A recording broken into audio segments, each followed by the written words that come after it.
Deus eterno, maravilhoso Pai, te louvamos, Senhor, por mais um dia aprendendo a Tua Palavra. Nos ajuda a entender, Senhor, e fazer com que, ao aprender, possamos praticar. Ajuda os Teus filhos, abre a mente, abre o coração, abre o entendimento. Em nome de Jesus. Amém. O capítulo 15 da semana passada, a gente falou sobre o quê? Quem lembra? O 15? O assunto central do 15 é a ressurreição. A ressurreição de Jesus, né, que Paulo fala. A ressurreição do nosso corpo, né? E a ressurreição de Jesus e a ressurreição dos corpos, né?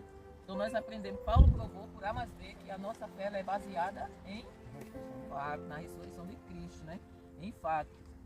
Ou seja, não é apenas uma fé cega, não. Nós temos a certeza de que Cristo ressuscitou, não é isso? E se Ele ressuscitou, Ele nos dá a garantia de que nós ressuscitaremos também se estivermos firmes, se continuarmos firmes nele, né? Mas para que a gente ressuscite, é necessário que permaneçamos firmes nele, para que estejamos salvos. Vocês entenderam o capítulo passado? A minha fé está baseada em fatos e não em blá blá blá. A fé de vocês está baseada em quê? Na ressurreição de Cristo. Que Ele ressuscitou, por isso que nós temos certeza de que vamos ressuscitar. E Paulo também ele fala, né, que negar a ressurreição, no popular, é uma burrice, né? Porque realmente foi comprovado por A mais B que Cristo ressuscitou. E... Não, porque era para lá, amanhã. Também, para amanhã Tá bom? Fala. Eu pensei que era relacionado aqui, não já falei muito, tá bem, né?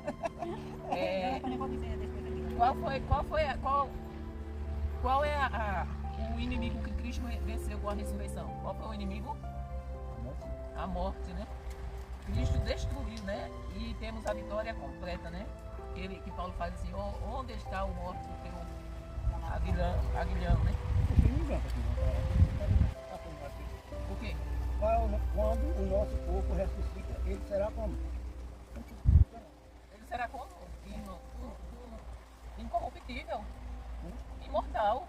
Porque imortal aqui você fala em cima, senão. Imortal, incorruptível, semelhante ao corpo de Cristo. Tudo isso é resposta. Deixa eu responder. A minha ainda falta 4 para responder, eu não respondi. Eu tenho essa outra que A semana passada só quem me deu foi o senhor. Eu dei logo 3, terra atrasada. A semana passada? Então eu não perdi. Atrasada. Pra vir pra passada não veio. Sim. agora está quarta no final. É isso que eu tô A falando. passada E deu quarta-feira você me deu alguma? Sim. Quarta-feira agora? Sim. Você me deu um papel? Sim. Então eu perdi. Porque Aí falta eu entregar. tinha a impressão de que eu tinha pego 2 papéis. Agora eu só achei do irmão Adão, o outro não achei. Já procurei por todo canto.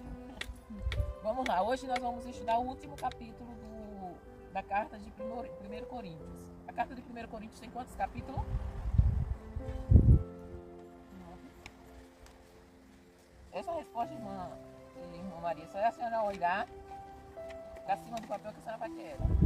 A carta de 1 Coríntios tem quantos capítulos? 16. É verdade. Sim, mas não é para você responder. Você tá fora. Não.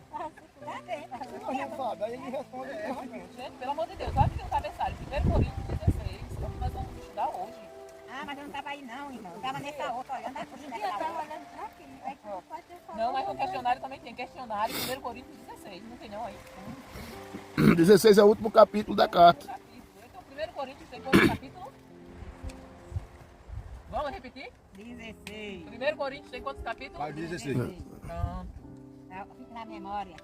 Olha Escute, não só. fique só lendo não. Eu tô ouvindo, tô olhando com a boca, eu ouvindo com o ouvido. Ao ler esse capítulo, nós devemos perceber como o cuidado pastoral de Paulo ia além da doutrina. Ele não se preocupava só em doutrinar e correção.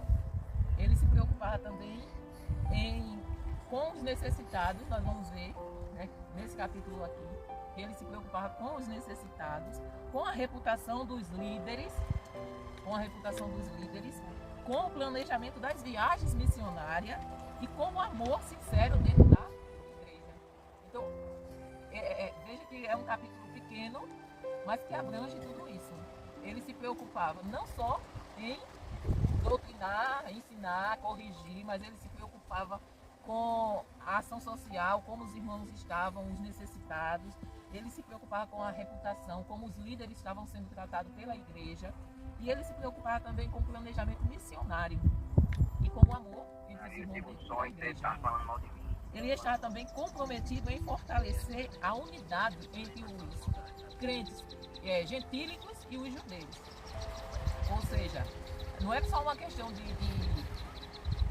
ajudar os necessitados. Ele estava tentando fazer uma conexão entre os irmãos que não eram judeus com os irmãos que eram judeus. Então, assim, para que vou te mostrar quanto é que está a temperatura, como é que está o sol aqui. Estou sem internet aqui agora. Os judeus tinham São aquela 6 questão, horas e 51 minutos. Eles queriam que os convertidos cumprissem a lei, se circuncidassem, aquela questão toda que a gente já viu. Já passamos por isso. Então, Paulo, ele incentivava essa comunhão entre esses dois grupos de cristãos. Por isso, organizou uma grande coleta para ajudar os crentes de Jerusalém, que enfrentava dificuldades econômicas e perseguição. Eu não sei se vocês lembram que em Atos nós estudamos que a igreja estava sendo perseguida, né? E levantou-se uma perseguição em Jerusalém e os crentes começaram a fugir, né? Então naquele tempo estava muita dificuldade com os crentes de Jerusalém, porque eles estavam passando por muita necessidade. Por quê? Porque aqueles que tinham algum bens, eles eram obrigados a sair das suas fazendas, sair das suas casas, dos seus negócios, porque estavam sendo perseguidos. E aqueles que eram empregados, eles estavam sendo dispensados por ser cristão. Então havia essa grande necessidade entre os cristãos de Jerusalém. E quem supria essa necessidade eram os cristãos de outras regiões. Então, que a gente lê até em Romanos, que ele fala assim: como os judeus contribuíram espiritualmente com vocês, é justo que vocês contribuam materialmente com eles. Então Paulo faz essa conexão. Essa prática de coleta, eles faziam uma coleta no primeiro dia da semana. Qual é o primeiro dia da semana? Domingo. Domingo é o primeiro dia da semana. A Deus é o primeiro dia do domingo. Não, a Deus é com a gente também. A gente também? O primeiro domingo o primeiro dia da semana é o domingo. Tá? Mas eu digo pra gente diretamente, os homens fizeram que segunda-feira é segunda. Aí vai trabalhar segunda-feira. Mas a gente trabalha no domingo como quer. Ô, irmão. Que já tá no trabalho, sábado. Não, gente. Mas Jesus trabalhou todo tempo, sabe? Não, sábado, o nome sábado, irmão Adão, não significa um dia da semana. O nome sábado significa descanso. O sábado, o nome, a palavra sábado, não significa, né, o nome do dia da semana. A gente, o ser humano, muito tempo depois que Jesus morreu e ressuscitou, foi que inventou os nomes da semana. Foi esse calendário, com janeiro, fevereiro, março, foi o homem que inventou agora há pouco, não faz muitos anos não. Os dias da semana foi inventado pelo homem, não faz muito tempo. O pastor que é bom de data sabe disso, né, pastor? Foi em que anos, não lembra? Está com 1.700 anos. 1.700 anos que foi inventado o calendário. Uhum. Esse calendário que a gente chama de romano. Então foi mais ou menos 300 anos depois que Jesus morreu, foi que esse calendário. Só que Com o nome, né? Agora, sétimo dia, quinto dia da semana, o sexto dia da semana, é assim que se chamava. Porque antes eles contavam o dia, o primeiro dia, o segundo dia, o terceiro dia. Lembra que Jesus ressuscitou no terceiro dia. Então assim, eles contavam por dias. Nossa, não por litoral só. Não, ressuscitou no terceiro dia. Jesus Tá indo aí, ó. ressuscitou no terceiro dia da morte. Ixi, meu Deus, não dá nem pra olhar. Aqui era notícia, né? Foi pra falar. Isso. Não, ele morreu na sexta, sábado, domingo. Eles contam assim, entendeu? Sexta 1, sábado 2, domingo 3. Eles contam assim. Porque a gente conta de maneira diferente. Entendeu? Então, assim, naquela época, as ofertas era levada para o templo no primeiro dia da semana. Então, os judeus da diáspora, sabe o que significa? Alguém sabe o que significa diáspora? Eu não sei nem quando é que vai. Diáspora é quando as pessoas, um povo, eles saem, eles são dispensados para outras nações. O êxodo é a saída É o refugiado. de um lugar, o êxodo, que foi o que aconteceu com o povo de Israel. Né? O povo de Israel saiu todos ao mesmo tempo de um lugar para outro lugar. Esse é um êxodo. E a diáspora, eles são espalhados pelas nações. Tipo assim, os judeus estavam ali, só que veio a perseguição e eles começaram, foram para o Brasil, outro foi para Portugal, outro foi para a Espanha, Refugiou, né? entendeu? Aí isso é diáspora. Então, os judeus da diáspora, mesmo estando em outro lugar, eles tinham o hábito, eles continuavam com o hábito de, no primeiro dia da semana, levar as ofertas para o templo. Então, onde eles chegassem, eles faziam um local para cultuar. E eles faziam isso. Então, os cristãos trouxeram isso do judaísmo, as ofertas. Só que, naquela época, o judaísmo eles faziam por obrigação. Nós não, nós fazemos por amor. Então, Paulo ensina que tem que ser feito com as contribuições, é feito com amor e não por obrigação. É feita por nós devolvemos o dízimo não por obrigação, mas por gratidão, uma forma de agradecimento ao nosso Deus por Ele suprir as nossas necessidades, por Ele nos sustentar. Então, assim, eles adaptaram esse costume para o cristianismo, por isso que nós temos o costume de ofertar, de dizimar. Mas o dízimo que nós damos não é aquele mesmo dízimo que foi instituído por Deus para sustentar a tribo de Levi, os sacerdotes. O dízimo que nós damos é o dízimo que Abraão deu, que ninguém mandou, ninguém pediu, e ele dava por amor, como uma forma de agradecimento, de gratidão, de adoração ao nosso Deus. Esse é o dízimo que a igreja de Cristo dá, porque nós somos Eu vou filhos sacrificar meu sou. Abraão. O dízimo vem bem antes da lei. Não é o dízimo da lei que a gente dá. A lei, ela se findou em Cristo. Nós vivemos na graça. Então nós somos filhos da fé. Eu estou fazendo um apanhado, um resumo, para vocês entenderem o que é que fala esse capítulo. É muito fácil esse capítulo. Ele fala, apesar de ser pequeno, mas ele fala de todos esses assuntos. Da coleta para os irmãos carentes em Jerusalém. Ele fala do amor. Ele mostra como Paulo se preocupava com os necessitados, como se preocupava com os líderes. Tudo isso a gente está aprendendo nesse capítulo. Vamos lá? 1 Coríntios, capítulo 16, a partir do 1, que diz assim: agora vou tratar do dinheiro para ajudar o povo de Deus da Judeia. Ou seja, é como se Paulo... Como não? Vocês lembram que os irmãos de Coríntios eles faziam pergunta a Paulo? Então eles perguntaram: Paulo, como é que nós vamos resolver fazer com relação às ofertas, às ajudas aos necessitados? Aí ele diz: agora eu vou tratar desse assunto. Agora eu vou tratar do dinheiro para ajudar o povo de Deus na Judeia. Façam o que eu disse às igrejas da província da Galácia. Ou seja, Paulo já tinha dado instrução às igrejas da Galácia como era que deveria ser feita essa coleta. E da mesma forma ele disse, da mesma forma que eu ensinei as igrejas da Galácia, vocês vão fazer. Todos os domingos, cada um de vocês separe e guarde algum dinheiro de acordo com o que cada um ganhou. Assim não haverá necessidade de recolher ofertas quando eu chegar. Ou seja, ele não queria nem estar lá para que quando as ofertas fossem recolhidas. Ele já queria que as ofertas fossem recolhidas antes dele chegar.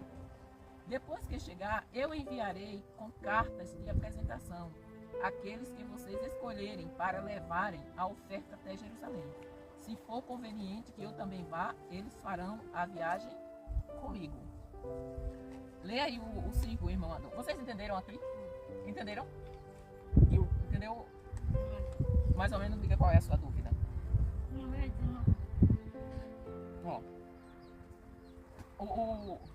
os irmãos de Coríntios perguntaram a Paulo como deveriam fazer a coleta das ofertas para os necessitados de Jerusalém.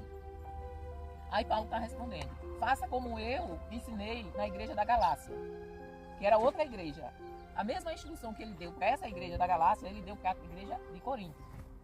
Se no primeiro dia da semana, vocês peguem o dinheiro de acordo com o que vocês ganham, entendeu? E reserve uma parte para ofertar para os irmãos necessitados. Ou seja, de acordo com o que eu ganhei, né? Assim não haverá necessidade e ele diz que ele não gostaria de estar lá quando fosse ofertado. Ele queria que já tivesse a oferta já prontinha, já organizada lá. Ele pega e levar. Para quando ele chegasse, não, ele não ia. Ele ia mandar alguém. Mandar alguém levar. Isso. Os irmãos da igreja iam escolher uma pessoa, ele ia apenas escrever uma recomendação e aquela pessoa ia. Se os irmãos achassem que era necessário ele ir também, ele também iria. Entendeu? Mas ele ia ser escolhido um grupo de irmãos para levar essas ofertas até Jerusalém. Entendeu? Então assim, por exemplo, a gente tem o costume de todo culto a gente ofertar, né? A gente, quando vai para o culto, já faz parte da nossa tradição, né? A gente pega aquela oferta e leva. Chega lá, a gente usa a salva, mas tem igreja que usa o gasofilácio. O gasofilácio é o quê? Não sei se vocês já viram, que a gente sai do nosso lugar, vai lá na frente e coloca numa urnazinha. Aquela urna é chamada gasofilácio. Pronto, então tem igreja que adota esse método. A maioria adota o método da salva, né? E outros ainda adotam o método do envelope. Você vai lá, você pega o envelope, coloca o seu dinheiro e vai lá na frente, fica um irmão lá na frente com uma bandeja e vai lá e você coloca. Também tem essa maneira. Mas o que Paulo está frisando é o quê? Que você dê com alegria e de acordo com o que você ganha. De acordo com aquilo que o seu coração manda, né? Aí geralmente quando tem um pastor que eu gosto muito de ouvir, né, que ele diz assim, quando a gente vai dar oferta, a gente abre a carteira e pega a menor nota que tem, né? A menor nota que tem a gente pega. Aí ele dizendo que uma vez saiu daí para um congresso, aí foi dar uma oferta, aí colocou assim no envelope R$1.000. Aí ele disse que o Espírito Santo disse, como foi que o Espírito Santo disse? Não, sério? Aí ele fez, eu não tenho nem 1.000. Aí ele disse, é sério isso? Aí ele botou mais um zero, né? Aí ele botou 10.000. Aí eu disse que o Espírito, sério? Aí ele disse que o Espírito Santo falou com ele. Disse, você vai fazer uma oferta de R$100.000. Aí ele disse, como? Eu não tenho nem 1.000. Eu já estou botando 1.000 coisa a fé. A igreja está precisando lá e você vai ofertar R$100.000. Aí ele disse que foi, né? Escreveu lá no envelope R$100.000, pela fé. E quando chegou lá na igreja, aí ele disse que entregou, né, a oferta dele. Só que o envelope, né? Aí ele pediu o pastor para passar a conta do pastor para depositar, né? Agora você tem R$1. Sem ter R$1. Aí ele disse que quando foi no dia que ele disse que ia depositar para o pastor, aí ele é um escritor. Ele é um escritor. Aí ele fechou um contrato com a editora. E a editora deu o adiantamento que a editora deu pelo livro, foi exatamente a oferta que ele deu para ele. Então assim, quando a gente confia em Deus, quando a gente vive na dependência do Senhor e Ele manda a gente fazer, é porque Ele vai suprir. Então, o adiantamento que ele, o contrato que ele assinou, só o adiantamento foi R$100.000. E no dia ele foi dinheiro para depositar. Então, assim, que a gente confie sempre, né, no Senhor. E que a gente, se a gente tiver alguma, assim, como é que eu vou dizer, meu Deus? Alguma dificuldade em ofertar para a obra do Senhor, porque Deus não precisa de dinheiro, quem precisa de dinheiro é a gente, é a obra. Então assim, a gente só vem fazer aqui essa obra aqui porque a gente, Deus nos sustenta para a gente vir. O carro pega gasolina, o carro está precisando comprar 4 pneus, a gente vai ter que comprar 4 pneus, que isso já não presta. O carro está precisando fazer a frente, tudo isso é o quê? É dinheiro. Então não é, Deus não precisa de dinheiro não. Quem precisa de dinheiro é a obra dele aqui na terra. E quem é que vai suprir essas necessidades? São os filhos dele. São os filhos de Deus que têm que sustentar a obra dele, através do que ele dá. Por isso que tem pessoas que o Senhor usa só para contribuir com a obra, contribuir com aqueles que estão lá. Era isso que eu queria, sabe? Quando eu orei a Deus, eu disse, eu queria dinheiro para sustentar uma pessoa para ficar aqui. Aí ele disse que eu era eu que queria. Em vez de eu ficar caladinha, quietinha. Entendeu, Tati? Entendeu o que quer dizer isso aí? Essa parte? Vem aí, irmão Adão, bem alto. Eu visitarei vocês depois que eu tiver passado pela província da Macedônia, pois vou passar por lá. Pode ser que eu fique algum tempo com vocês, talvez todo o inverno, e assim vocês poderão me ajudar a continuar a minha viagem para onde quer que eu for. Mas, Leia. pois eu não quero ver vocês apenas de passagem. Se o Senhor permitir, espero ficar bastante tempo com vocês. Então, ele está dizendo o quê? Que ele está planejando aqui uma viagem, né, para Corinto. Só que ele não queria passar só de passagem, né? Ele queria passar um tempo com aquele pessoal, com aqueles irmãos daquela igreja.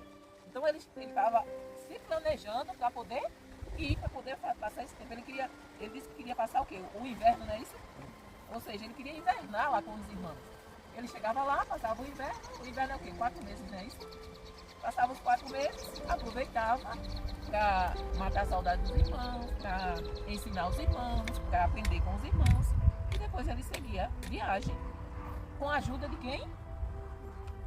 Dos irmãos. Entendeu, Tati? Ou seja, ele estava dizendo, olha, eu quero ir para aí, mas eu não quero ir só de passagem, eu quero ir quando eu for para a província da Macedônia, aí eu passo por aí e eu quero passar o inverno.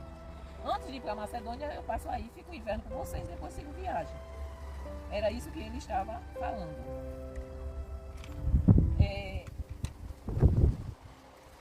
O 8, irmão Maria. Resolvi ficar aqui até o dia de Pentecostes, pois encontrei aqui ótima oportunidade para um grande E proveitoso trabalho, embora muita gente esteja contra mim. Então, Paulo estava escrevendo essa carta de onde? De Éfeso. Então, Paulo escreveu essa carta de Éfeso, ele estava em Éfeso.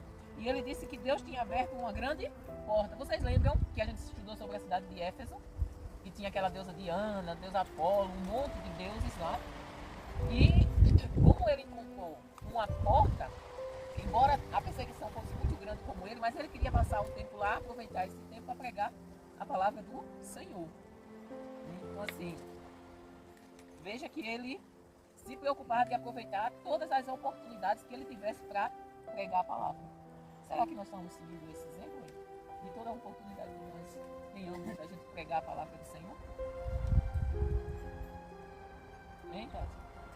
Às vezes, irmão, só enviando um versículo para o seu contato, você já está pegando. Às vezes, a gente põe uma mensagem e acha que não está falando efeito, né? Uma mensagem, mas é justamente aquela que fala com alguém, que alguém estava precisando. Então, assim, que a gente não perca essas oportunidades. Todo mundo aqui tem os contatos, e todo mundo aqui sabe como enviar uma mensagem. O versículo. Então, essa é uma maneira também de evangelizar. Entendeu, irmão? Não, vai ser com eu sei, não sei. Eu acho que você não abriu nem aquele que eu mandei. Não sei nada, verdade. Por exemplo, eu não mando uma mensagem. Todos os dias eu não mando uma Aí eu mensagem. ligo lá, eu clico, vou, aperto embaixo, eu preciso todo mundo. Pronto. Tem gente que quando recebe aquela mensagem, eles passam para outros. Entendeu? Envia para outros contatos. Envia para outros contatos. Tem pessoas que falam comigo, ó, Tânia, irmã Tânia, eu posso passar essa mensagem para os grupos que eu participo, para outros contatos? Aí eu digo, pode, quanto mais gente for alcançado. Não, é claro. Entendeu? Então isso é uma forma de evangelizar. Porque para aquelas pessoas que não sabem ler ou que têm pouca leitura, eu estou mandando em áudio. Né? Estou mandando em áudio porque tem gente que não. Eu acho, quer dizer, tem pessoas que já me disseram que em áudio ficava melhor para ela entender. Né? Não sabe ler, ficava melhor para ela entender. Aí, vocês que recebem, vocês conseguem entender o que eu falo? Eu entendo. Conseguem entender? Porque no áudio eu faço, depois que eu leio o versículo, depois que eu dou uma explicação, aí eu faço, no final eu faço uma oração. Né? E no que eu mando escrito, eu não faço a oração. Eu só mando o versículo, né, a explanação daquilo que eu enviei, do versículo que eu enviei. O áudio, né? Então, assim, Paulo, ele aproveitava todas as oportunidades que ele tinha para pregar a palavra do Senhor. Lê aí o 10. Tá por mim, né, irmão? Chegar e faça tudo para que ele também, assim como ele também está trabalhando para o Senhor. Então, olha só, Paulo tinha Timóteo como um filho. Então, era um jovem, Timóteo era muito jovem, mas Paulo tinha ele como um filho e ele enviou Timóteo para a igreja de Coríntios e disse que aquela igreja cuidasse dele, porque ele também estava trabalhando para o Senhor. Não deixe que ninguém o despreze. Ele fala, né? Não deixe que ninguém o despreze. Pelo contrário, vocês devem ajudá-lo a continuar sua viagem em paz. Ou seja, ele não ia só para Coríntios. Ele passou lá, levou a mensagem de Paulo e seguiu viagem. Mas enquanto ele estivesse lá, Paulo mandou uma recomendação para que os irmãos de Corinto cuidassem de Timóteo. Para que desse tudo certo, para que a viagem dele fosse em paz. E de que ele volte para cá. Pois eu estou esperando que ele volte junto com os outros irmãos. Quanto ao irmão Apolo, repare, ele recomenda Timóteo e agora vai recomendar Apolo. Quanto ao irmão Apolo, tenho recomendado muitas vezes que vá visitar vocês com os outros irmãos, mas ele acha que não deve ir agora. Ou seja, Paulo está aconselhando a Apolo ir também, mas Apolo, por algum motivo, achou melhor não ir. Ele irá na primeira oportunidade. Ou seja, Apolo ficou, mas Timóteo foi. E aí aqui vem as saudações finais, né? Observe o cuidado que ele tem, que Deus tem para conosco. Essa sequência, a partir do 13, né? Resume o equilíbrio cristão entre firmeza, amor, algo muito necessário numa igreja tão dividida. Vocês lembram como era a igreja de Corinto? Que um era de Apolo, outro era de Paulo, outro era de Cefas, tudo bagunçado. Então assim, Deus está falando através de Paulo o quê? Estejam alertas. Olha a recomendação final. Fiquem firmes na fé. Sejam corajosos. Sejam fortes. Que tudo que vocês fizerem esteja feito com amor. Porque havia muita briga naquela igreja. Havia muita discussão, muita dissensão. Havia muita falta de amor. Um querendo aparecer mais do que o outro. Um querendo ser melhor do que o outro. Então Paulo, além de aconselhar, de doutrinar aquela igreja, no final ele diz, ele encoraja, repare que ele não só repreende, mas no final ele faz o quê? No final dessa carta, ele dá uma palavra de encorajamento. Estejam alertas, irmão. Cuidado, irmão Zé Luiz, cuidado com o prato que o inimigo quer colocar. Colocar na minha barriga. Pois é. Deus está dizendo através de Paulo, irmãos, fiquem alerta, cuidado, se desperte, fiquem firmes na fé. Irmão Adão, fiquem firmes na fé, irmão Adão. Aleluia, glória. Entendeu? É papai falando. Fique firme na fé, seja corajoso, irmão Adão. Não fique com medo de perguntar, não. A gente só aprende quando pergunta. Se eu não entender, eu tenho que perguntar, tá? Quando o cara pergunta, a pessoa ensina, do outro o cara não sabe nada. Fica alguma coisa, irmão. Fica assim, que de vez em quando o senhor está ensinando a gente. O senhor está dizendo, irmão, é assim, olha aí. É porque o senhor aprendeu, tá vendo? Eu tenho coisas que eu vou fazer, eu lembro nas explicações das montanhas. Aí eu fico na minha mente. Pronto. Você Eu não. vou fazer, aí eu fico na minha mente o que a senhora fala aqui. Aí- Aí eu já vou fazer diferente. Pronto, olha aí. É uma maneira de aprender, entendeu, irmão Adão? Ela pode até não saber passar, mas o Espírito Santo vem e nos lembra daquilo que a gente estudou, daquilo que a gente ouviu. Aí a gente olha assim e diz, eita, rapaz, a irmã leu lá na palavra que isso aqui que eu estou fazendo está errado. Não vou fazer mais. E é assim que nós vamos crescendo. no conhecimento da palavra de Deus. Então seja corajoso, pergunte. Não tenha vergonha de as pessoas acharem. Não, de maneira nenhuma, toda pergunta é muito bom, mesmo que você não saiba, você acha que não saiba perguntar, pergunta do seu jeito mesmo, da sua maneira. Sabe daquele negócio de perguntar pra uma pessoa, fulano assim, assim. Bom, tu sai tocando a carro até pra perguntar, mas pergunta não vai ver. Cuidado com isso. Então, a gente tem que perguntar, né? Seja fortes, que tudo que fizerem seja feito com amor. Tudo que nós fizermos, temos que fazer com amor. Não existe outra maneira de viver o Evangelho de Cristo só com amor. Aí assim, vocês conhecem Estéfanas, que é um irmão, Estéfanas. É um homem. É um homem. Estéfanas. E a família dele, vocês sabem que eles foram os primeiros cristãos convertidos na província da Acaia. E que eles têm se dedicado ao serviço do povo de Deus. Ou seja, Paulo aqui, ele está dando importância aos líderes. Né? Ele foi o primeiro cristão e a família a se converterem na Acaia. Então, ele faz o que? Menção dos líderes. Ou seja, ele dá importância à liderança. Peço a vocês, meus irmãos, que sigam a orientação deles e dos que os ajudam e trabalhem com ele. Olha a importância, a recomendação que Paulo faz de um líder, né?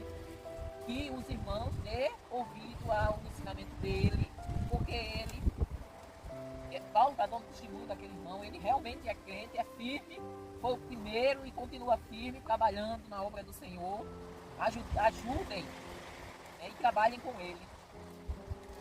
Eu estou alegre com a vinda de Estéfanas, de Fortunato, olha cada nome, e de Acaico, pois eles fizeram o que vocês, por estarem ausentes, não podiam fazer.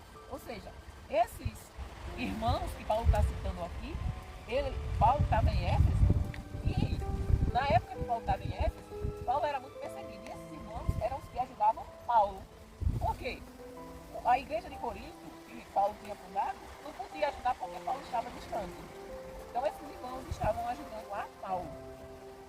Eles me animaram muito, e sei que animaram vocês também.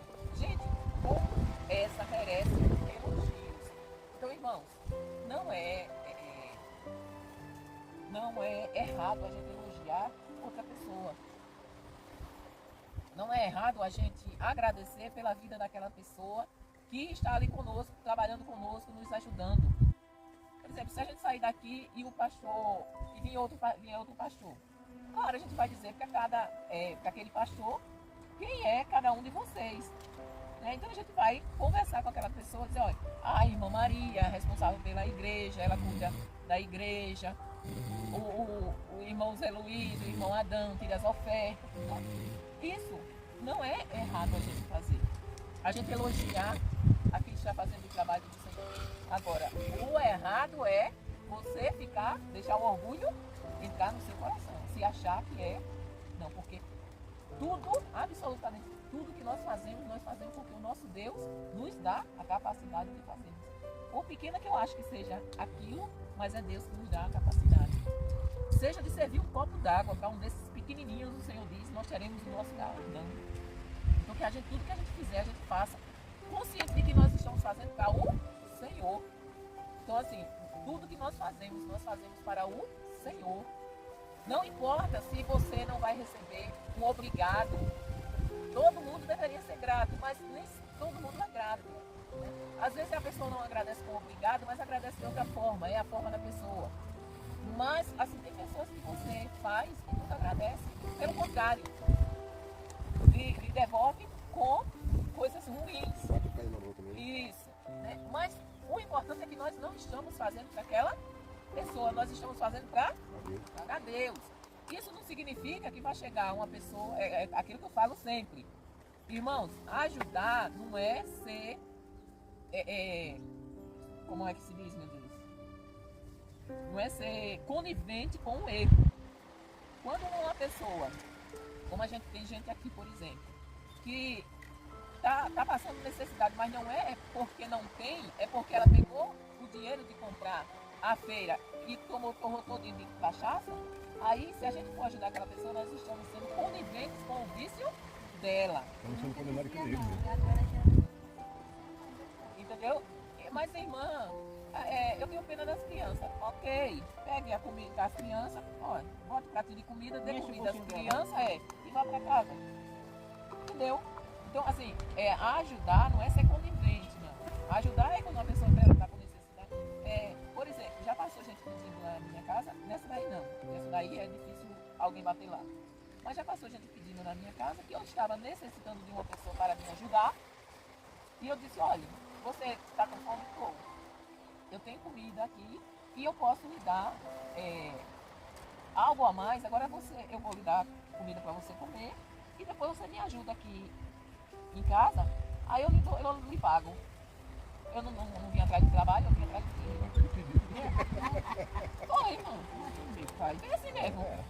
Se você não quer me dar, eu não dei. Agora eu não vim atrás de trabalho não, eu vim atrás de dinheiro. Na minha cara, assim. Pois nem dinheiro, nem comida, nem nada. Pegar um carro de vassoura. Aí essa pessoa, ela está necessitada? Não está, né? Porque quando uma pessoa está realmente necessitada e quer ajuda, ele chega... Já tinha outro que ele chegava lá em casa, o terreiro não tinha nem mato, mas ele já chegava limpando, catando o matinho. Aí ele não estava nem pedindo, né? Ele já chegava lá, aí eu já dava uma feirinha para ele. Porque esse mundo de meu Deus tem todo tipo. Entendeu? Então assim, irmãos, esse estava precisando de ajuda. Ele não queria só que a gente ajudasse. Ele se oferecia. Ô, dona, tem alguma coisa aí que eu possa fazer para a senhora me dar algum alimento? Alguma coisa? Eu posso tirar esse entulho daí. Às vezes o entulho não era nem meu. Então assim, ele já andava com um carrinho. Ele andava com um carrinho com uma pá e uma enxada. Ele saía. E ele voltava com aquele carrinho cheio de coisa. Entendeu? Trabalhando, era visão com trabalho. Então assim, ele não chegava nas casas pedindo. Se você tiver a oportunidade, se você quer fazer uma ação, amém. Deus nos manda a gente ser caridoso, Deus nos manda a gente ajudar os necessitados. Mas se você pode dar o anzol em vez do peixe, é melhor. Se uma pessoa chegar lá na sua casa com fome, você vai dar um prato de comida. E se você tiver condição de dar o anzol para ela ir pescar, é melhor do que você dar o peixe. Porque o anzol ela vai pescar durante muito tempo. O peixe ela só vai comer uma vez. Não é isso? É verdade. Então assim, se eu tenho condições de... Eu tenho uma empresa e eu tenho condição de ter um funcionário e chega uma pessoa pedindo na minha casa, meu filho, você quer trabalhar? Quero. Então, venha. Né? Mas tem gente que não está interessada em trabalho. Está interessado só em pedir, em ganhar alguma coisa. E muitas vezes não é nem para comer. O cachorro perto de mim me pediu, mas pode querer, não quer ficar aqui no corpo. Olha, eu vou comprar ali, a pessoa vai ficar aqui no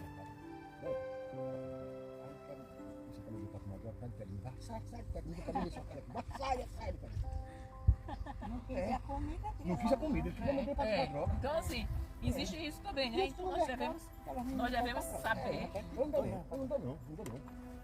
Então não é errado, irmãos, a gente elogiar uma pessoa, porque o errado é se aquele elogio, se eu elogiar a Tati, por exemplo, eu chego e digo, Tati, graças a Deus que você está se vestindo melhor, você está se vestindo de uma maneira mais decente, você está ficando até, a sua aparência está até mais bonita. Aí o errado, o pecado é se ela deixar o orgulho entrar no coração e ela se achar o máximo. Aí esse é o errado, entendeu? Mas você elogiar uma pessoa por causa da conduta dela, por causa do trabalho que ela faz para o Senhor, não é errado. Elogio não é. A gente elogiar uma pessoa não é pecado. A não ser que você esteja elogiando com segundas intenções. Tem exatamente o que é isso. Com segundas intenções. Aí é diferente. Então assim, mas um elogio, porque a pessoa, como Paulo fez aqui, ó, esse irmão deve ser elogiado porque ele faz o serviço do Senhor bem, ó. Eles me animaram muito e sei que animam vocês também. Gente como essa merece elogio, porque ele estava animando os irmãos. Vamos lá, irmão, fica firme na fé, seja corajoso, não pare. Então assim, nós temos que incentivar uns aos outros. As igrejas da província da Ásia mandaram 19. Mandam saudações. Aquila e a sua esposa Priscila e a igreja que se reúne na casa deles mandam saudações cristãs a vocês. Todos os irmãos daqui mandam saudações. Cumprimentem uns aos outros com um beijo de irmão. Aí tem igreja que criaram esse hábito, se cumprimenta com um beijo. Família se beijar na boca, né? Cumprimentem uns aos outros com um beijo de irmão. Escrevo isto com a minha própria mão. Paulo está dizendo, olha, eu estou escrevendo essas saudações finais com a minha própria mão. Por quê? Porque Paulo, a gente não sabe o porquê, uns dizem com uma coisa, outros dizem com outra, mas a gente não sabe ao certo, mas sempre alguém escrevia para ele. E aqui ele faz questão de frisar que está escrevendo essa saudação com a própria mão. Então assim, saudações de Paulo. Quem não ama o Senhor, que seja amaldiçoado. Ou seja, ele deixa aqui uma advertência. Quem não ama o Senhor é o quê? Amaldiçoado. Maranata. Você sabe o que quer dizer essa palavra, Maranata? Você imagina. Maranata. Maranata é dizer assim, ora vem Senhor Jesus. Toda vez que nós dizemos Maranata, nós estamos dizendo, venha Senhor Jesus. Maranata significa, ora venha Senhor Jesus. Vem nosso Senhor, que a graça do nosso Senhor Jesus esteja com vocês e que o meu amor esteja com todos vocês, pois estamos unidos com Cristo Jesus. Ao ler esse capítulo, nós aprendemos que o Evangelho envolve compromisso prático. Olha só, o Evangelho envolve o quê? Compromisso prático com o próximo. A generosidade é um extra. Mas parte da vida, faz parte da vida cristã. Ou seja, eu não sou caridoso para ser bom, para me salvar. A consequência de eu ser cristão é que me faz caridoso, é que me faz ser uma pessoa boa, é que me faz querer ajudar o próximo. Por quê? Porque Cristo habita em mim. E quando eu tenho o amor de Cristo, eu amo o meu próximo, eu quero imitar o meu Senhor, eu quero distribuir. Isso faz parte da vida cristã. Assim como os coríntios foram chamados a ajudar os irmãos necessitados, eu também sou chamado a ser generoso e solidário. Cada um de nós somos chamados a ser generosos e caridosos, solidários uns com os outros. Por exemplo, alguém tem necessidade. Irmãos, olha só, quando às vezes a gente apanha tanto que chega um dia em que a gente fica com o coração endurecido. Eu já levei tanto golpe, que eu tenho que ter muito cuidado para não ficar com o coração endurecido para ajudar as pessoas. Porque teve uma vez que uma pessoa daqui, não vou dizer quem é, uma pessoa daqui ligou para o pastor, pedindo para o pastor dar o dinheiro do táxi para ela vir de Arapiraca para cá, que ela tinha tido neném. E sabe o que essa pessoa fez? Ela ligou para a ambulância foi pegar ela lá e ela ficou com o carregador. E comigo? Na vez que a pessoa me levou para o posto, ligou para o pastor, pegou 30 reais. Aí dizendo ligou, que era para levar o irmão. Eu não sei porque eu estava com a perna inchada, né? Eu não lembro. Para levar eu, aí... Outra vez. Aí... E enquanto chamou a ambulância veio. E trouxe. Na outra vez que ele pegou de novo, aí na outra vez quem pagou para passar cair foi eu e para vir foi eu, doido dela. Aí outra vez. E essa pessoa foi de eu digo, pode contar lá se quiserem. Que eu outra vez, assim, quando eu digo as coisas, bota pra cá. Outra vez, ligou pra gente que a criança estava morrendo, que era para comprar um remédio para a criança. Olha. Aí, 50 reais. Aí, sabe o que foi que essa pessoa foi comprar? Foi fazer festa de aniversário. Era para completar o dinheiro do bolo do aniversário. Então assim, é por essas coisas que às vezes a gente fica com o coração endurecido. Aí quando chega uma pessoa que realmente está necessitando, a gente já fica com o pé atrás. É verdade. entendeu? De tanto a gente.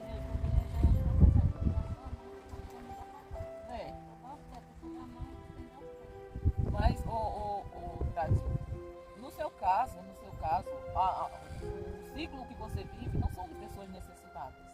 São pessoas necessitadas de libertação dos espíritos malignos. É diferente. Então, assim, essas pessoas estão necessitadas de ser libertas dos demônios que elas estão. Então, assim, se você não tem que fazer, o que você vai fazer? Orar para que elas sejam libertas. Então, assim, se eu sou assim, sabe, irmão? Se eu fizer alguma coisa por alguém, como a gente já fez com muitas pessoas aqui, e eu sei o que as pessoas dizem da gente, mas eu não me incomodo porque eu não fiz para aquela pessoa, eu fiz para Deus.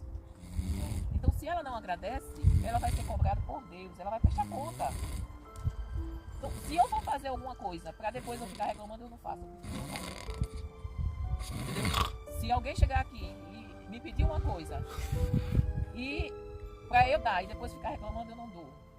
Não, entendeu? Nem serve pra pessoa, nem serve pra pessoa. Entendeu? Então, assim, se eu der, mesmo que eu tenha sido enganada, mas eu não vou ficar reclamando. Por quê? Porque eu fiz de bom coração. Ela enganou, ela achou que estava enganando a mim, mas ela não enganou ela própria. Ela própria. A prejudicada vai ser ela. Só que eu tenho que tomar cuidado para não ficar com o coração endurecido e não tomar isso como regra e acabar assim. Não, também não ajudo mais a ninguém. Entendeu?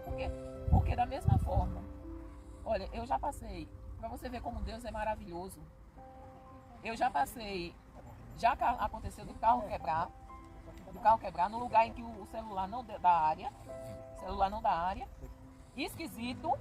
Imagina uma mulher sozinha na pista, num lugar esquisito e sem ter sinal de celular. Só que os carros passavam e nenhum parava. Só que passou um carro e depois voltou. Quando voltou, tinha 4 homens dentro do carro.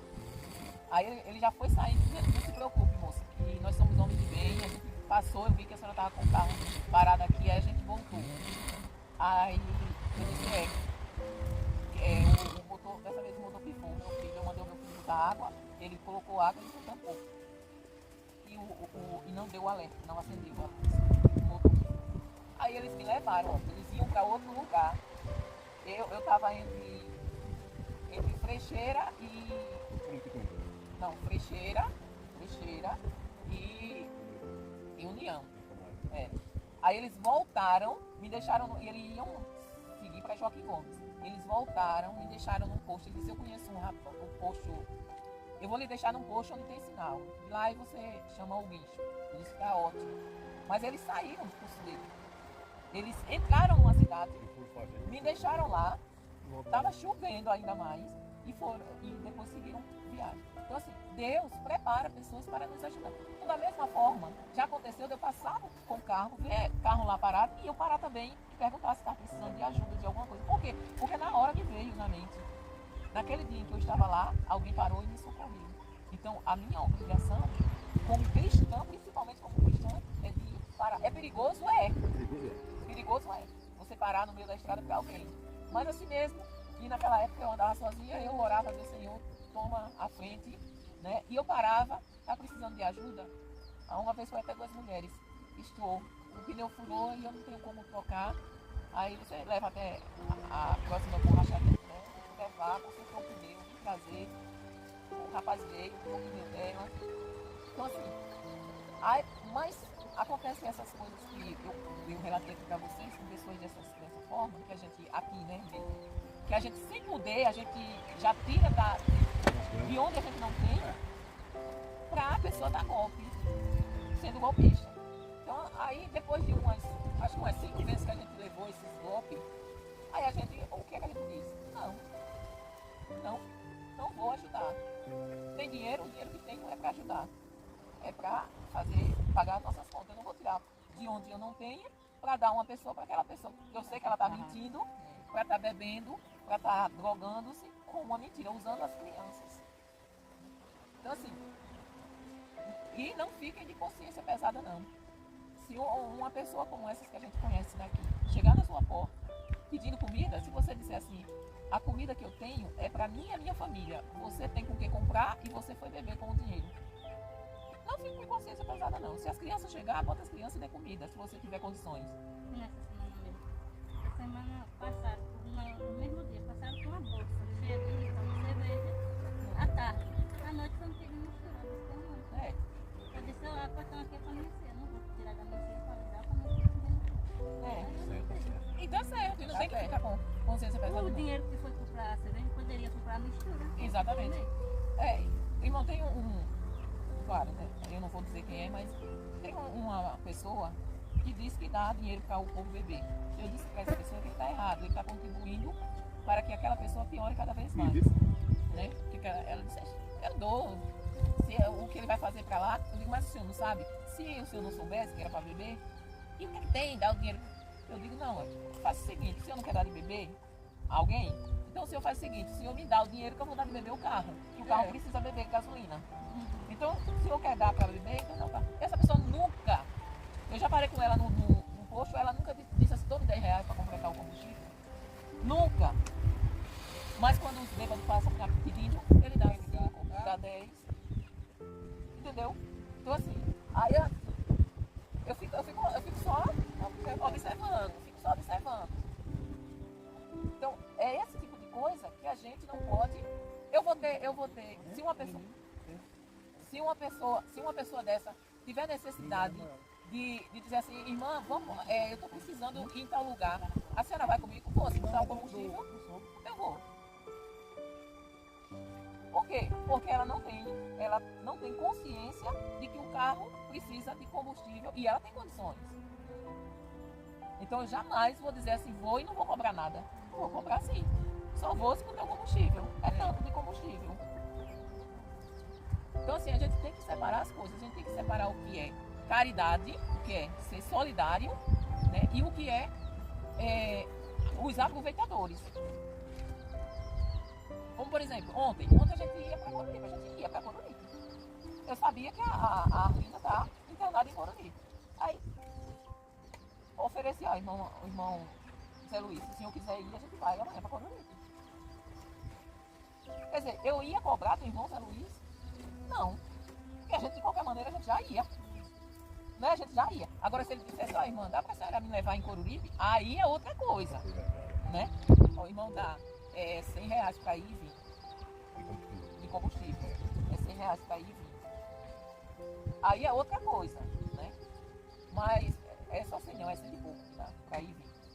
Mas assim, a gente já ia. Como é? Não peguei 70. Não deu nem ainda pegou 70, é uma vez. Eita! Então assim, isso aí é o quê? Você... Meu celular e 5 da manhã comigo. Não me roubaram, irmão. Quem? O cara Vamos terminar logo. É porque você vai estar gravando ali tudo, né? Nunca chegou. Naquele lado de lá, depois do hospital, tem umas barraquinhas ali. Eu fui ali com o fio, o cara Oi? cobrou 18, eu sentei na mesa, comia comida até boa. No prato eu põe comida. Aí eu digo, bota o suco. Quando eu levei café pra cá, R$33. Oxente! 18 suco e 18 do... R$33. 18 tá comendo 18 suco. Foi uma garrafa? Então foi um copinho desse, um copinho baixinho daqui, passa pra E o baixo. senhor não perguntou, não? Eu perguntei quanto é, eu disse R$7. Dava o quê? Dava... Aí 18 tá 25. E depois a disse, vai, eu não comprei nenhum serviço da mesa. O serviço da mesa, olha. 18 com 7, 25. 25. Foi R$33. Aí eu perguntava, de quê? Não é 18 o almoço? perguntei Foi a de quê? limpeza da mesa, a limpeza do chão que você... Oi, dá uma reação, olha que você é claro. Então, você não pode aqui. Então, essas coisas, entendeu, irmão? Nós temos que nos ajudarmos uns aos outros. Agora, isso não quer dizer que nós vamos deixar as pessoas se aproveitarem da gente. Ajudar é uma coisa. Você ser solidário é uma coisa. Agora, você deixar os outros montar em você, aí é diferente. Diferente, né? Por fim, sou lembrado que a igreja deve valorizar, respeitar seus líderes e servidores. Quem serve na obra de Deus merece honra e reconhecimento. Vocês já ouviram dizer que tem na Bíblia dizendo que dê honre aos seus pastores? Que os pastores são dignos de dupla honra. Tem isso na Bíblia. Mas não é só os pastores, não. É todos aqueles que trabalham na obra do Senhor. Nós devemos honrar, nós devemos ter consideração por aquelas pessoas. Então todos, não é somente os pastores não. Todos que trabalham na obra do Senhor, nós devemos ter consideração, nós devemos ser gratos. Grato pela pessoa que está na porta nos recebendo, grato pela pessoa que limpa a igreja, grato por cada um que está ali servindo. Nós devemos ser gratos. Amém, irmão? Alguma pergunta? Entendeu, irmã Adriana? Tudo direitinho? Tem alguma pergunta, Tati? Mas você foi acender vela para sua mãe? Não, palavra quando eu cheguei lá, que me perguntaram se eu ia acender vela, se eu ia acender vela, eu fui explicar o que eu aprendi, né? É. Aí o meu primo disse, vocês estão virando é besta, na onda de crente, vocês já são bestas, não ficam mais bestas ainda. Não, o cara recebe isso mesmo. Aí eu dizia, besta é tua, vai que tá gastando dinheiro com queimando vela. Aí tu é que é besta. Você vai cada coisa dentro da vela. Aí a mãe disse, meu filho, não tem que isso não. Nossa, ela Sua avó enganchou, também é crente, você tá com isso com a sua avó também. Deixa pra lá, mãe. Deixa dizer Não dá coisa, né? Pois é. A gente tem que ficar firme na palavra do Senhor. Fazer o que é de acordo com a palavra. Deixa os outros falar. Agora reparei, ele acha que os crentes são bestas. Agora quem é mais besta? Quem compra um maço de vela e vai queimar? Eu não Você sabia não. sem ter nada Já mais lá. pensou? Eu não sabia não, mas a minha irmã me convidou no domingo. Olha, amanhã já é o dia 2, eu digo, e eu com isso. Ela disse, é porque passou vir, você deve ela pra mim. Eu digo, eu não vou não. Você vai, sabe por quê? Porque eu vou colocar funcionário, pastor, e nós não devemos acender vela para defunto não. E nem deve vestir preto. Mesmo assim, ela disse que é preto, mesmo assim foi. Poxa, isso é forte. Aí eu disse, tá repreendido, minha irmã, porque eu não disse a você que eu não ia, você, nem eu, nem você podia acender vela. De que lado você tá? Aí ela ficou calada, né? Não respondeu. Aí quando foi no domingo eu olhei o status dela. Tá tirando foto e acendendo vela. A crente ainda postando foto, acendendo vela, você entendeu? Já pensou? Nas bacias. Só Jesus na mão. Aí assim, irmãos, depois eu vou procurar o versículo para mostrar para vocês. E Deus diz assim, não façam orações pelos mortos. Tem aqui na Bíblia. Não façam orações pelos mortos. Isso não, morreu, acabou. A gente deve fazer orações pelos vivos. Para que Deus tenha misericórdia e eles abram o coração para que aceitar Jesus. Mas depois que morreu, acabou. A minha filha disse, vai tirar os ossos da mulher, vou guardar no fim, vou sair, se eu pagar. Eu vou pagar pelo meu, depois no final. Porque a Leia Ela é sua, só para comer o nosso. Ela me pagou 3 anos comigo. Eu disse, pai, aí, ó, pai, vou pagar mesmo. Se eu disse mesmo, é verdade mesmo. Só que vai lá o espírito. Pois é. O meu irmão, o meu pai se enterrou no domingo, na segunda-feira ele já estava atrás da madrasta, para a madrasta dar 5 mil reais para ele fazer a catatumba lá. Aí eu digo, eu no seu lugar eu não daria não. O dinheiro que você tem é o dinheiro para você ficar se sustentando. Enquanto você arruma outra coisa, você vai dar 5 mil reais para fazer catatumba. Se vier me pedir dinheiro, já sabe, nem venham me pedir dinheiro para fazer catatumba. Então assim, se você tiver condições, faça. Se tiver condições. Você não quer fazer? Quer fazer lá o mausoléu, faça, né? Comprar o terreno, porque todo mundo vai ser enterrado ali, né? Quando você compra o terreno, todo Faz mundo, a pedra. é, Também é quanto a casa. todo mundo é enterrado ali, né? O terreno é seu, aí todo mundo é enterrado ali. Ok, mas a pessoa, sem poder, dá 5 mil reais. Nem não era só 5 não, 5 mil era só para ela dar. Eu digo, minha filha, você dá se você for muito besta. Então assim, essas pessoas são otárias, são idiotas e ainda querem dizer que nós é que somos, porque não fazemos a idiotice que eles. Agora que coisa mais maluca. Eu vou comprar um maço de vela, quanto é um maço de vela? R$100. 3 reais. Aí chego lá, Tem delas que é mais cara, né? É aquela de sequinha. Eu tenho um YouTube ali, aquela mais eu comprei aquela ali que eu dou é mais ou menos isso, 7 a 8 reais uma caixinha de vela. Aí compra 2, 3 caixas de vela, carro de ar, né? Aí compra 30 reais, ainda tem que ir para o cemitério e ainda tem que voltar. Isso. Aí vai gastar uns 40 reais. Aí quem é que é idiota? Sim. Sou eu ou é ele que está queimando É dinheiro? ele. Imagine, tá? Quer dizer, Ele porque na hora fez você... boa obra com filho, depois de botar as trabalhar. Foi. Porque você não se ligou, né? Mas se você se ligasse, fizesse essa conta, rapaz, o idiota é tu, que tu vai queimar o dinheiro. Em vez de tu queimar dinheiro, me dá pra cá. É. Eu fiquei pensando, eu disse, você quer manter. Eu vou comprar uma galinha. Só vai mudando e vai levando pra lá. Ah, mas aí espere, com certeza, minha filha. Quanto mais você se aproxima de Deus, mais aqueles que é afastado de Deus vai dar pancada em você. Então é Quando por eu isso. saí da igreja e assim que eu cheguei em casa, e a gente é crente, mas o marido todo a gente não é, né? Aí, quando eu saí da igreja, acho que foi sábado passado. Aí assim que eu cheguei em casa, o Zé estava no lugar, assim que eu cheguei em casa, estava baixo. Aí quando eu ia chegando, aí o Zé Tartulho lá no céu aumentou o som. Aí o povo já foi dando palavra de nós. É assim que chegando da igreja e ouvindo música, eu disse, eu sou crente, minha filha. Agora o marido não é não. Eu vou fazer o quê? Vou matar o marido, é? Não posso fazer Orar nada. para aquele que comenta. Isso aí é outra coisa. Coloca no coração. Aham, Agora- mas agora- a pessoa sempre fica ruim, piadinha. Mas a gente não dá não. Olha o que é que foi que... Olha aqui. Quando eu passar ali mesmo, aí... Estejam alertas. Olha o que é que Paulo diz nesse capítulo aqui. Fiquem firmes na fé. Estejam alertas a essas coisas. Não deixe de ser iludido por essas coisas que vão dizer não. Fiquem firmes na fé. Seja corajoso, seja forte. Aguente firme a pancada. Por quê? Porque um dia nós vamos estar lá diante do nosso Deus. E se a gente fraquejar, a gente não vai chegar lá diante dele. E esse que está dizendo isso vai ficar, Vai vai ficar, falar exatamente. do borracho. Quer dizer, a gente ora para que eles vá também, né? Eu não oro mesmo. Eu indo, vai quem quiser. Não, mas a gente tem que orar. Né? Eu indo, vai quem quiser. A gente tem que orar por essas Quando eu passo bênçãos. mesmo ali, aí fica assim, "Ei, quer Eu não vou ter golinho, mesmo. quer não golinho?" Também. Eu digo, Cachorro, né? leva só. Não, vamos. Cachorro aí. Ó, aproveite, vamos orar pelo irmão Adão, que está fazendo aniversário hoje. Cara de 100. Sem energia. Essa baixa um beijo na boca. Ó, depois o senhor não fica reclamando, né? O senhor mesmo que começa. O senhor mesmo que começa. Eita, olha, tá acabando. Um modão, uma benção. Fica reclamando.